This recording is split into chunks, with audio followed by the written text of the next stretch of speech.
What's up, guys? I'm DK Wrestler, and in today's video, I'm going to be doing a top 10 list of my favorite Funko Pops announced in the month of September 2025, which this list was pretty difficult to do to the point where I actually just switched it last minute before I pressed the record button. And if you end up enjoying this type of content, don't forget to like, comment, and subscribe, but nonetheless, let's kick off this list. Which, coming in at number 10 on my list, is the James Hetfield for the Metallica set. Now, Metallica is one of my favorite bands of all time. I actually got to see them for their 2-day concert back in April when they were in Toronto. And I actually do own the OG Metallica Pops with these same 4 members along with the Lady Justice. I do have that concert moments that has Cliff Burton. I think the only pop I'm missing from Metallica besides those Royal Ontario Museum pops that I don't really count as Metallica pops is the deluxe albums they did for the Black Album featuring Jason Newsted. And one of the reasons why this is right at the bottom of the list and not kind of maybe in the middle would be because this is based off of the newer album 72 Seasons, where I wasn't entirely a fan of the album overall. Don't get me wrong, there are a couple bangers on that album, but personally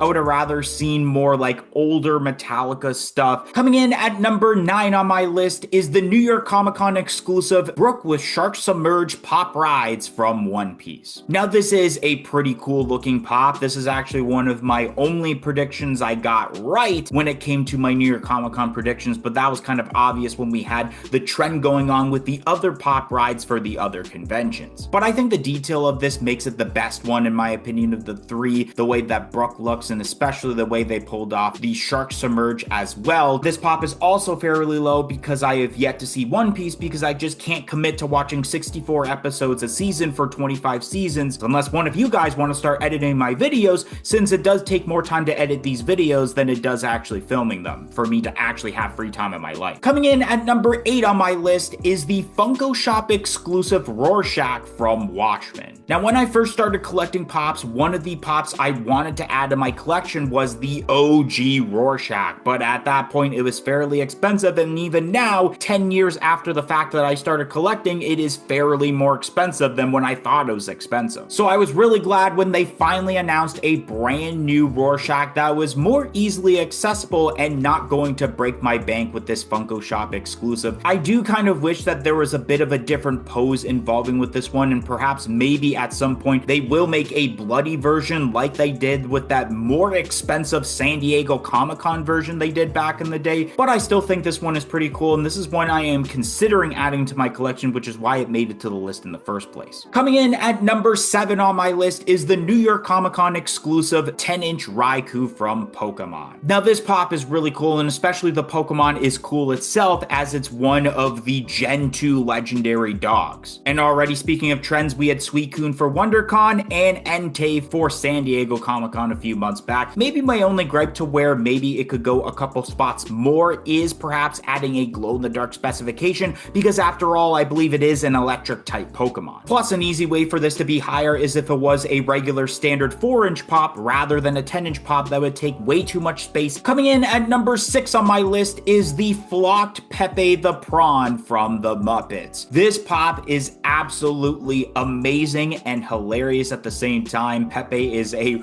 really cool character when it comes to the Muppets, and the way that they executed Pepe is amazing, especially adding that attention to detail of being a flocked pop. I think that was such an excellent move, and especially the facial expressions and the posing involved with this makes it a very awesome pop, and overall the Muppets set was really amazing, and you're probably going to see this at least once, maybe twice throughout this list. So let's actually move on to the next pop, which now coming in at number 5 on my list is the Waldorf and Statler 2-pack, also from the Muppets. I think we can all agree that we've been wanting to see this pop since the announcement of the Marley Brothers 2-pack from the Muppets Christmas Carol set, and now we have regular pops here, and I really love that attention to detail of them sitting on the chairs. So I'm really glad that Funko finally did a 2-pack of of just the regular version of those characters instead of the Christmas Carol versions. Coming in at number 4 on my list is the Asajj Ventress pop from Star Wars The Clone Wars. Talk about another pop that has been long overdue with Asajj Ventress. Finally, Asajj Ventress, one of those Sith Lords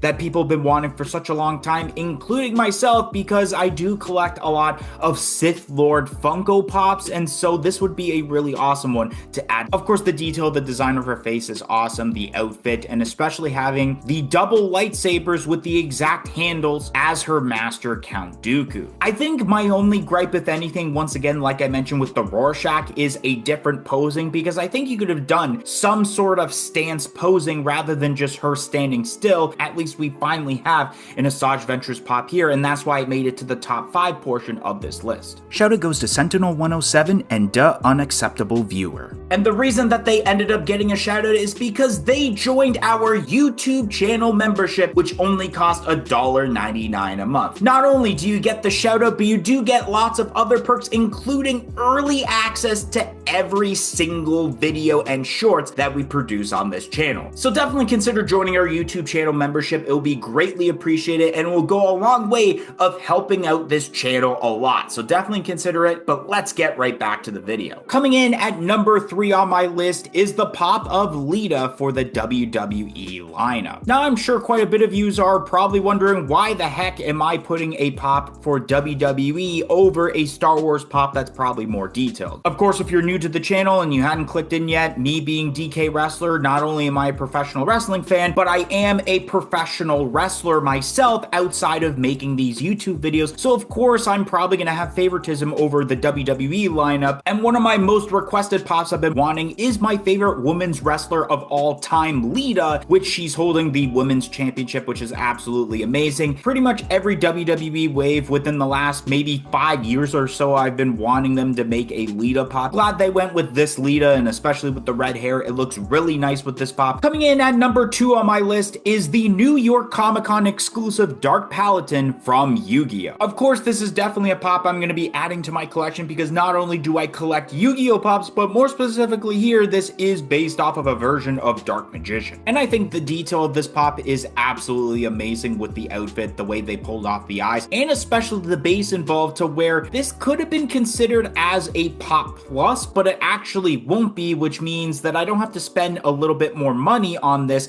because it's not considered a plus. However, I think I put it at number 2 because I would have rather seen a different dual monster than Dark Paladin. But like usual with these videos, before I go to my number 1 pick, it's time to mention a few honorable mentions. So starting off with my first honorable mention is the New York Comic Con exclusive Rob Lucci from One Piece. Now, I think they did an absolutely amazing job when it comes to the detail of this specific pop. The only reason I feel that this pop isn't making it onto the list is because I know for a fact I'm not going to be adding it to my collection. But like I mentioned earlier about changing this list like multiple times, at one point this pop was at like, I think either number 9 or number 10, which is why at least I put it in the honorable mentions. The second honorable mention on my list is the brand new set of Five Nights at Freddy's pops for Help Wanted 2. Now, I do enjoy the amount of detail that are put into basically all 6 of these pops, or 7 because one of them I believe does have a chase. I think I really wanted to add a pop from this set onto the top 10 list because of the detail, but I just didn't know which one I wanted to add, because you can make an argument for all of these pops that are on here to actually make a case on why they should make the top 10 list. So usually in these situations, I just decide, you know what, I'm just going to put it in the honorable mentions because I know that they definitely are considered for a top 10 list, but I just couldn't figure out which one I wanted to add. And then the last honorable mentions is the rest of the Muppets set. And this is another set where there are so many absolute amazing pops. And so with the amount of detail with the rest of this set, there's just so much to choose from, especially at one point I was considering Janice to be added on the list, especially with the whole Pop and Buddy aspect. You also have the first ever Funko Pop of Dr. Bob, which of course goes along with Janice as well. But I just didn't want to oversaturate this list with Muppets pops because already